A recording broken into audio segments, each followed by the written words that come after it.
Hi, my name is Samuel Lara, and today I'll be presenting my code for project number 2. My partner is Derek Mean.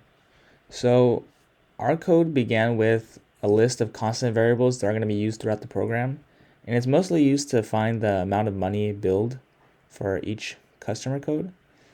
So we have our dollar per gallon rate, which is assigned the value of 0.005, and R flat fee is assigned the value of 5, C flat fee is assigned the value of 1,000, and so on.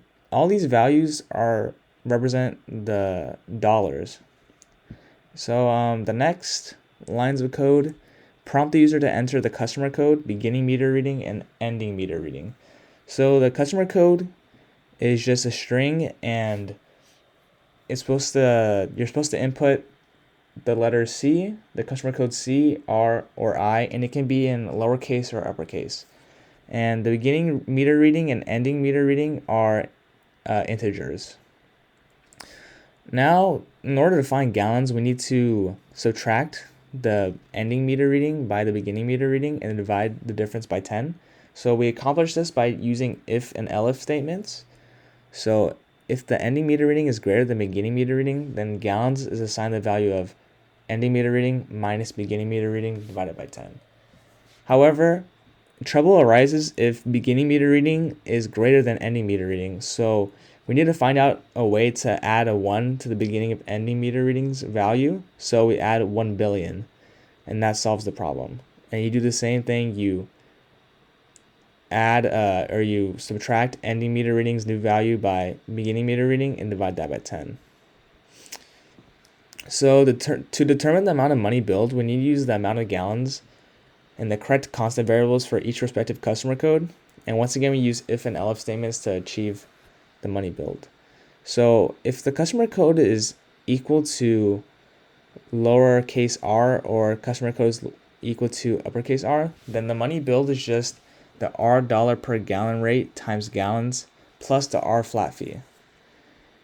However, if the customer code is equal to C, whether it be uppercase or lowercase, then if the gallons is less than or equal to 4 million, then the money billed is just the C flat fee, which is $1,000. However, if the gallons is greater than 4 million for customer code C, then we had to create a new variable, which is remaining gallons, and remaining gallons is assigned the value of gallons minus 4 million. And then the money billed formula or the money billed would be assigned C flat fee plus the C dollar per gallon rate times the remaining amount of gallons left. And if the customer code is equal to uppercase I or lowercase I, then if the gallons is less than or equal to 4 million, then the money billed is just the I flat fee, which is $1,000. And if the gallons is greater than 4 million and less than or equal to 10 million, then the money billed is assigned the value of 2 times I flat fee, which would be $2,000. And if the gallons is greater than 10 million, then we need to create the variable remaining gallons and assign it the value of gallons minus 10 million. Then we can create the variable money billed and assign it the value of 2 times the I flat fee, so it's just $2,000 plus the I dollar per gallon rate times the remaining gallons. So it's $0.0025 times however remaining gallons is left. And you add that to the 2 times the I flat fee. So now that we have all the we had the beginning meter reading, the ending meter reading, the amount of gallons used, and the amount billed, we can just use print statements to output this information. So if the customer code does not equal R, whether it be lowercase or uppercase, I, whether it's lowercase or uppercase, or C, whether it's lowercase or uppercase, then it would be an invalid entry. So it would just simply print invalid entry. The amount of gallons of water used would be 0, and the amount billed would be $0. If the beginning meter reading or ending meter reading is less than 0 or greater than 999 million, then it would also cause an invalid entry. So it would just print invalid entry, the gallons of water used 0, and the amount billed $0. However, if everything is input correctly, like the correct customer code and the beginning meter reading and ending meter reading are in the right range of values, then it would just simply print the correct customer code along with the gallons of water used and the amount billed in terms of 2 decimal points. So we can just do some sample runs of the code now. Starting off with sample 1. So the customer code is R. The beginning meter reading is this very large value.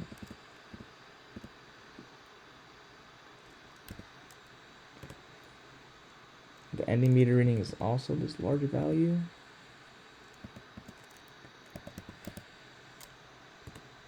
So the customer code, it outputs the customer code R, the beginning meter reading matches, the ending meter reading matches. The gallons of water used is 13.2 and the amount billed is $5.01, and it is identical to the sample run. We can go again. We can do sample 2. Customer code C.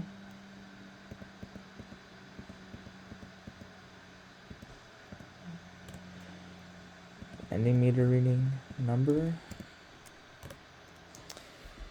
Outputs the customer code C, the beginning meter reading, the large value, the ending meter reading with the leading zeros, which is just 5, and then the gallons of water used would be 0.8, and the amount billed would be $1,000, which matches the code in the instructions. We can then do sample run 3. So the customer code would be T, which is an invalid entry, so the code should output an invalid entry, and no gallons of water used or the amount billed should be $0 as well. So let's see if that happens.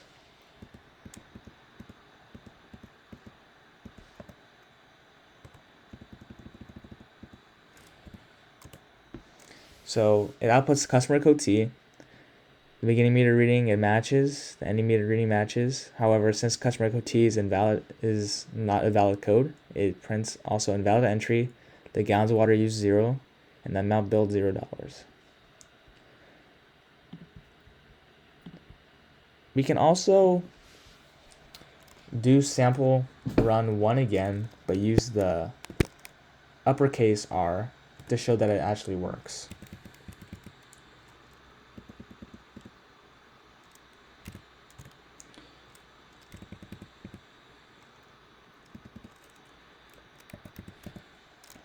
And yep, customer code R. Same beginning meter reading, same ending meter reading. Gallons of water used 13.2, and amount billed $5.01. So the uppercase codes work. Now we can show you that what happens if the beginning meter reading or the ending meter reading is not within the proper range of values. So let's use a proper customer code. We can use C. So let's say that we have something like 5 billion. That's clearly over 5 billion. So it should cause an invalid entry. We can just do 4 billion, or whatever that is. And it outputs customer code C, the beginning meter reading a value clearly over 5 billion, and ending meter reading clearly over 5 or 4 billion. So it causes an invalid entry. The gallons of water used would be 0, and the amount billed would be $0. So that should do it for my explanation of my code and me and my partner's code in project number 2. Thank you for watching.